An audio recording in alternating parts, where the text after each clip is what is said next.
wanted to ask you something different from this. Who is the Primarch that has the most contribution when they were loyalist to the Imperium? I never thought of this before, never seen anyone else to ask this question, because we're always talking about the Primarchs when it comes to their power levels and who can beat who, but who actually has the most contribution to the Imperium?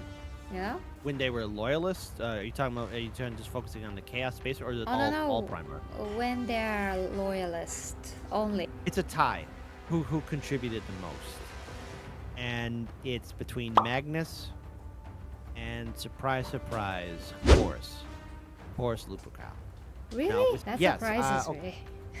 Yeah, so first was Magnus, because at the end of the day, I feel that Magnus's fall to Chaos was a devastating blow to the Imperium, as, he was played like a fool to join Chaos, but he tried to warn his father, and he tried to prevent Horus from falling to Chaos. The burning of Prospero is what did him in and caused him to lose all of his humanity, or what made him to Tzeentch, to where now he's forever a servant to Tzeentch. And yeah, that's such a huge, devastating fall to the Imperium. I feel bad for Magnus, but then again, he did it to himself. He allowed himself to get played. Now, when it comes up to Horus, the reason why he contributed to most of the Imperium, especially when he was a loyalist, is he was there at the Emperor's side from the beginning, and he was instrumental in getting his brothers and the Imperial Army, Imperial Navy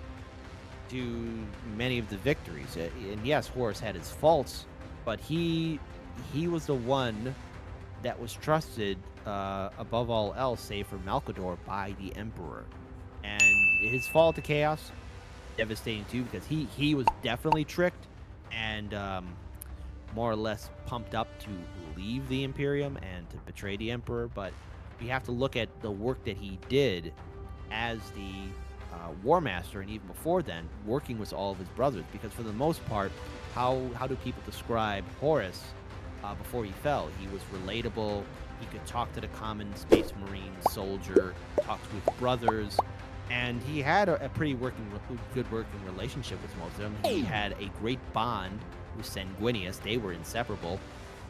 Guilliman, to his I don't know which reference book this comes from, but when Horus was made into War Master, Guilliman, being the logistical person that he is, oh yeah, it seems reasonable. He was found by the Emperor so yeah, it should be Horus being the War Master. And then even Rogel Dorn refused to believe that Horus would betray, because of all of Horus's work that he did. So when Nathaniel Garrow talks to Rogel Dorn, hey, Horus is leading a rebellion, Rogel Dorn wouldn't hear it until finally he snapped to and was like, oh, he did, which is why it was so shocking, because of who Horus was and what he contributed before he fell. The other Chaos Primarchs, the less said the better. I'm not a fan of Angron. I think his excuses, same thing for Mortarion, those two have the weakest excuse to fall to Chaos, and I have no sympathy for those two. Those are the two Primarchs where I have to look at and be like, quit complaining, suck it up, and put a Band-Aid on your wound. Nobody cares. Okay, kid, but the question is more towards the positive side. So, did they contribute anything positively?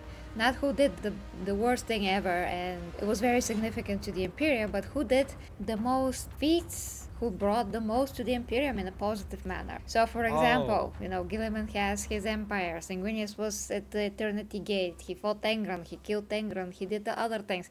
I misheard the question then. Like, which Primarch? Oh, so I thought we were just talking about Chaos. I'm sorry. Which Primarch delivered the most then? My answer is then it's